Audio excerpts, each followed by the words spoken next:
માલ બધો વેચી રહ્યો, જમી વેચી, પછી દાગીનો ઘરમાં રાખ્યો કોઈ નથી, પણ કોઈ આ બાબતનો અમને નિકાલ આવ્યો નથી સાહેબ. તો એક વારે તમારી એવી ઈચ્છા છે કે તમારી દીકરી તમને એક વારે આમ મળવા આવે કે એક વારે દીકરી મળી લે એવી? મારે તો સાહેબ એવી છે પ્રતિજ્ઞા કે મારી સોડી મારે કરી દુએ, સોડી વગર મને કરીએ સાહેબ હેઠતું નથી.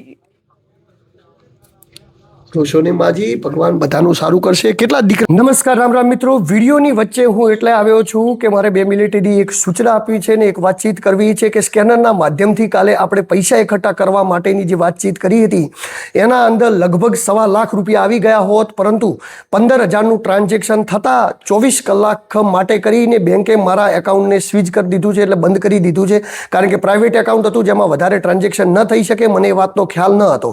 તો એના માટે કરીને હવે પછી વિડીયોની અંદર હું બીજું એક સ્કેનર મૂકવાનું છું, એટલે જે મિત્રોના ટ્રાન્ઝેક્શન ફેલ થયા છે, જેમને મને ફોન કર્યા, મેસેજ કર્યા, એ નંબર ઉપર ટ્રાન્ઝેક્શન કરી શકે છે. તમારો એક રૂપિયો સેફ છે. એક રૂપિયાનું વિડીયો આખું રેકોર્ડિંગ કરી, સ્ક્રીન રેકોર્ડિંગ કરીને હું તમને બતાવીશ કે તમારો કેટલો રૂપિયો આવ્યો ને ગરીબ માતા પિતાને આપણે એ રૂપિયો આપી. આપણો ટાર્ગેટ એક જ છે કે એમની 4.5 લાખ રૂપિયાની અંદર અડાણી પડેલી જમીન છોડાવી અને એમની દીકરીને ન્યાય મળે, એમની દીકરી એમને મળે એ માટેના આપણે પ્રયત્નો કરી રહ્યા છીએ. પરંતુ મિત્રો એક વાતચીત કરવી છે કે સોશિયલ મીડિયા ઉપર પ્લીઝ હાથ જોડીને નમ્ર વિનંતી કરું છું રબારી સમાજ અને ચૌધરી સમાજના બંને યુવાનોને, યાર તમે કોઈ ખોટી કોમેન્ટો ન કરો. જ્યારે કોઈના તમારી કોમેન્ટો કરવાની, તમે જુઓ કોઈ ખોટું કરે છે ને ક્યારે કોઈ સમાજનું હોય એવું નથી હોતું. એટલે આમાં કોઈ સમાજે ખોટું કર્યું એવી વાત નથી. એટલે કોઈ સમાજે ખોટું લગાડી અને તમે આ રીતે ખોટી સામાસામી કોમેન્ટો કરો છો, જેનાથી કોઈ ગરીબ પરિવારને ન્યાય મળતો રહી જશે. કોઈ ગરીબ પરિવાર એ ન્યાય વગરનો રહી જશે અને એના પાપના ભાગીદાર તમે બનશો. એટલા માટે તમે કોઈ પણ ખોટી કોમેન્ટ મિત્રો ન કરો. આપણે સંયમ વધારી, આપણે બધા જ મિત્રોને ભાઈચારો વધારી, ભાઈચારાથી આગળ વધી અને આ મામલે કેવી રીતે ન્યાય મળી શકે, કેવી રીતે ન્યાય અપાવી શકાય. અને આ તો 1-2 દાખલા છે. આવા તો ઘણા બધા દાખલાઓ હજી સમાજમાં બેસાડવાના છે. હજી આગળ જતા આવા ઘણા બધા દાખલાઓ, ઘણા બધા માતા પિતાઓને ન્યાય અપાવવાના છે. અત્યારથી જ જો વર્ગ વિગ્રહ ફેલાય એવી કોમેન્ટો તમે કરશો તો યોગ્ય નથી. નમસ્કાર, રામ રામ. અને હવે આગળનો વિડીયો તમે નિહાળો તો તમને ખુદ ખબર પડશે. ખાલી એક વ્યક્તિ તરીકે, એક માણસ તરીકે તમે એક સમાજને ભૂલી, એક વાતચીતને ભૂલી, એક માણસ તરીકે તમે માતા પિતાની ખાલી વેદના હવે જે હું બતાવવાનો છું વિડીયોની અંદર જોઈ લો, એટલે તમને ખબર પડી જશે કે સત્ય હકીકત શું છે. નમસ્કાર. આ કંકુબેનના માતા છે અને એમને દીકરી જે કર્યું વસ્તુથી દુઃખી છે અને એવો રડી રહ્યા છે. વાતચીત કરવી છે એમના સાથે કે દીકરીની યાદ આવે છે ક્યારે આ રીતે જતી રહી? સાહેબ યાદ આવે છે, યાદ તો આવે જ ને. નાનાથી મોટી કરી હોય યાદ ના આવે સાહેબ? આટલું દીકરી માટે કર્યું તમે, આ દીકરીને નાનેથી મોટી કરી, એનું વરણ, અને એ આ રીતે તમને મૂકીને જતી રહી અને આટલો સમય થઈ ગયો, તો એની વેદના ક્યાંક તમને આમ વેદના તો થતી છે. હવે સાહેબ હું કે નહીં આવતી, પણ હવે કરવાનું શું? અમે અમારા મદદ ઘણી કરી રહ્યો, પણ કોઈ અમારો આરો આવ્યો નથી. માલ બધો વેચી રહ્યો, જમી વેચી, પછી દાગીનો ઘરમાં રાખ્યો કોઈ નથી, પણ કોઈ આ બાબતનો અમને નિકાલ આવ્યો નથી સાહેબ. તો એક વારે તમારી એવી ઈચ્છા છે કે તમારી દીકરી તમને એક વારે આમ મળવા આવે કે એક વારે દીકરી મળી લે એવી? મારે તો સાહેબ એવી છે પ્રતિજ્ઞા કે મારી સોડી મારે કરી દુએ, સોડી વગર મને કરીએ સાહેબ હેઠતું નથી. રોશો ને માજી, ભગવાન બધાનું સારું કરશે. કેટલા દીકરા દીકરી છે બીજા તમારે? એક દીકરો છે, મોટો દીકરો હતો, નાની દીકરી હતી, 2 બેન ભાઈ છે. એટલે દીકરી ઘણા સમય થઈ ગયો છે, એટલે દીકરીની યાદ પણ આવે છે કેવી પોઝિશનમાં છે, કેવું છે અને શું થતું છે અને તકલીફ. એને અત્યારે હવે શું છે શું નથી એ મને કોઈ ખબર એ બાબતની નહીં. એટલે સાહેબ પેટ તો બળવાનું જ છે ને. મિત્રો તમે જોઈ શકો છો, આપણે પૂછી પણ શકીએ એવી નહીં કેટલી કરુણતામય એમના માતૃશ્રી અહીંયા રડી રહ્યા છે. એકવાર આ દીકરીને મા બાપથી મળવાની છે, કંઈ પણ થઈ જાય આ વિડીયોના માધ્યમથી બધી જ જગ્યાએ શેર કરી દેજો.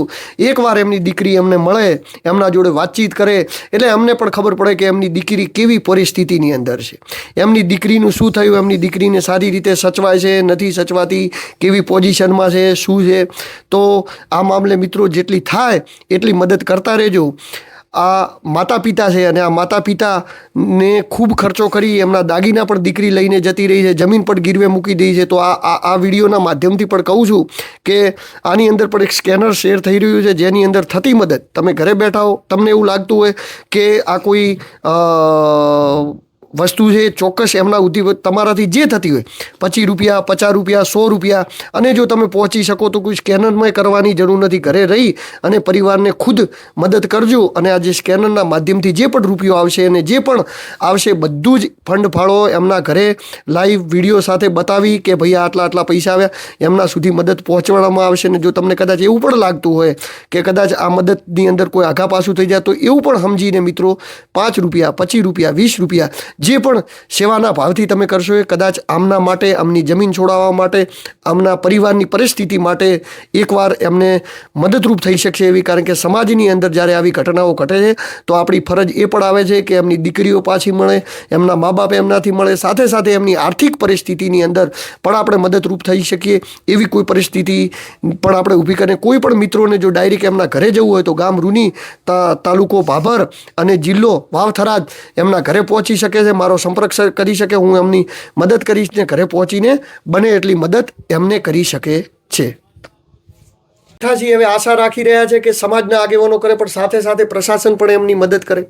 જે તે સમયની અંદર ભૂલ થઈ હોય કે કોઈ પણ કારણસર પ્રશાસન એમની મદદ કરી શક્યું હોય કે ન કરી શક્યું હોય, આજે બંને ગરીબ મા બાપ એ ગુહાર લગાવી રહ્યા છે કે એમની દીકરી એકવાર ખાલી એમને મળે. વાતચીત એવી છે કે એમની દીકરીને જે ભાઈ લઈ ગયો એ ભાઈનું નામ શું?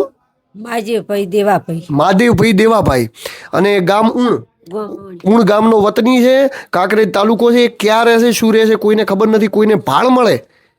આ વ્યક્તિ, દીકરીનું નામ શું? કકુબેન દીકરીનું નામ છે, અને જે ભાઈ લઈને ગયો એનું નામ છે મહાદેવભાઈ દેવાભાઈ. તો એ બંનેની કોઈ જગ્યાએ ભાળ મળે તો જાણ કરજો. કારણ કે આ માતા પિતા એ દીકરીને 1.5 વર્ષથી ગોતી રહ્યા છે, આના માટે પૈસો, જમીન બમીન બધું જ અડણું મૂકી દીધું છે. મિત્રો, હવે તમે જે પ્રેમની વાતચીતો કરતા હતા ને, આને કહેવાય પ્રેમ. આને કહેવાય પ્રેમ. જે મા બાપ એ બાળકોને હજી સુધી એટલો પ્રેમ કરે છે કે જે બાળક એના મા બાપ ઉપર રડી પગ મૂકી અને જતું રહ્યું, તેમ છતાં પણ એ મા બાપે એની જમીન ગુરવે મૂકી દીધી, એમના દાગીના એ લઈને જતી રહી, એમ છતાં આજે એની માતા એ રડીને એવું કહી રહી છે કે મારી દીકરીને ખાલી મારે એકવાર મળવું છે. આને કહેવાય પ્રેમ. મિત્રો, હાલી હું નીકળ્યા છો, પ્રેમ લગ્નો કરવા છે, 18 વર્ષ ન થાય એટલે કાયદો છૂટી આપે. કાયદો તો બધું છૂટી આપે, પણ જે આ જે વ્યથા છે, જે આ લાગણી છે, આ પ્રેમ ક્યારેય ન બદલાય. અહીંથી જેના જોડે પ્રેમ લગ્ન કરીને જાઓ છો ને, 1 વર્ષ થશે, 2 વર્ષ થયા તો પાટું મારીને કાઢી મૂકશે કે નીકળ. પણ આ મા બાપ ગમે એવું કરીને આવશો, ગમે એવી પોઝિશનમાં આવશો તો એ ક્યારેય નહીં કાઢે. અને આજે પણ હું દીકરીને કહું છું કે જો આ સોશિયલ મીડિયાના માધ્યમથી જોતી હોય ને તો આ તારા મા બાપનું દુઃખ જોઈ લેજે.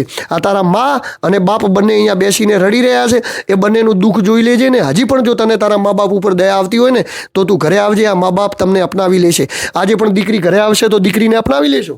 જુએ છે સાહેબ, અમારે જો દીકરીને હજી પણ મા બાપ અપનાવવા તૈયાર છે, આવું કર તમારે જુએ દીકરીને? દીકરીને કઈ બીજું કરશો નહીં? કશું નહીં કરો.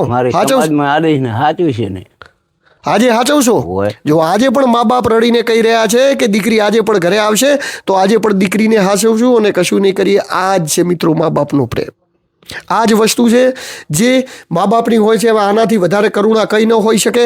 એટલે સમાજના આગેવાનોને કહીએ છીએ કે તમે આ મામલે થઈ શકે તો એમની મદદ કરો. જો સમાજના આગેવાનો આ મામલે આવીને મદદ કરશે તો પછી રબારી સમાજના આગેવાનો પણ મદદ કરશે, અને બંને સમાજના આગેવાનો મળી અને આ ગરીબ મા બાપનું પણ કંઈક ભલું થાય એ પ્રકારના પ્રયાસો તમે કરો એવી આપ સૌને નમ્ર વિનંતી છે. અને આ મા બાપને થતી બીજી જે પણ આર્થિક મદદ લોકો કરવા માગતા હોય તો એ લોકો પણ એમને આર્થિક મદદ કરી શકે છે. અને બીજું પણ આ વિડીયોના માધ્યમથી પણ કહું કે સ્કેનર છે, સ્કેનરની અંદર જે તમારાથી થતા 5 રૂપિયા, 25 રૂપિયાની મદદ એ પણ તમે કરી શકો છો. કારણ કે એમની જમીન ગીરવે છે. કેટલામાં ગીરવે મૂકેલ છે તમારી જમીન? 4.5 લાખ રૂપિયામાં. અને 4.5 લાખ રૂપિયા આપીએ તો જમીન છૂટી જાય? તો 4.5 લાખ રૂપિયાની અંદર એમની 5 વીઘા જમીન છૂટી જશે. તો ભગવાનની ચોપડીએ તમારું સારું થશે. જે પણ તમારાથી થતું હોય 25 રૂપિયા, અને કોઈને તમારા પૈસા કાંઈ જોતા નથી, કોઈને લેવા નથી ને કોઈને મૂકીએ પણ નથી દેવા ઘરે. આજ મા બાપની મદદ કરવાની છે ને આમને જ આપવાના છે. એટલે તમને જો એવું કંઈ લાગતું હોય તો તમે ડાયરેક્ટ ગામ રૂની, તાલુકો કાંકરેજ, જિલ્લો થરાદ વાવની અંદર એમના ઘરે આવી અને એમને પર્સનલી આ મા બાપને હાથો હાથ મદદ કરી શકો છો. અને કોઈ દૂર હોય ને ન આવી શકે તો સ્કેનરની અંદર કરી દેજો. હું જે પણ પૈસા આવશે એમને હાથો હાથ એમના મા બાપને ઘરે જઈ આપીને એનો વિડીયાના માધ્યમથી આપ લોકોને બતાવી દઈશ. નમસ્કાર, રામ રામ.